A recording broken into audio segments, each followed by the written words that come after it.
What is a primary authority? A primary authority is a document issued by an official body that makes a legally binding statement about the law. A classic example of a primary authority is a law itself.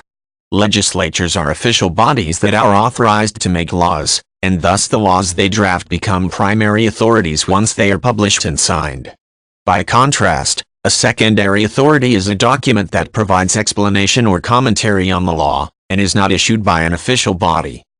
Legislation, also known as enacted or statutory law, is a significant primary authority in many regions and includes legislation enacted at all levels of government, from municipal ordinances to Senate bills.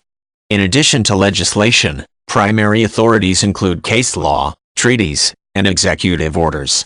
All of these things are examples of formal documents published by government authorities for the purpose of creating laws and providing guidance. Case law is law that is derived from decisions in court cases. In some court cases, there is an existing primary authority that a judge can rely upon to make a decision. For others, a judge will need to interpret the law and provide supporting documentation to bolster that interpretation.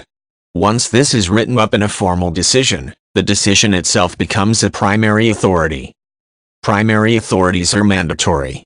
If a primary authority pertains to a situation, it is binding and must be followed. People who believe that a primary authority is outdated or of questionable value can choose to challenge it in a court of law or through the legislature.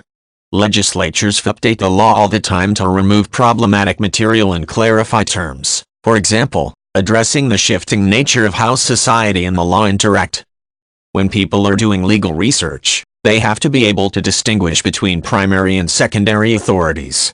For the purpose of writing case decisions and making legal recommendations, a primary authority must be found to cite so that the document can withstand scrutiny.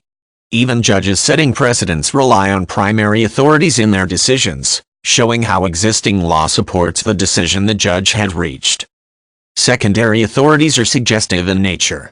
They provide clarification, explanation, and interpretation, but they do not set out the law itself. People can choose to ignore secondary authorities or to challenge them in legal writing of their own, which may demonstrate the problems with the secondary authority and provide suggestions for a new interpretation.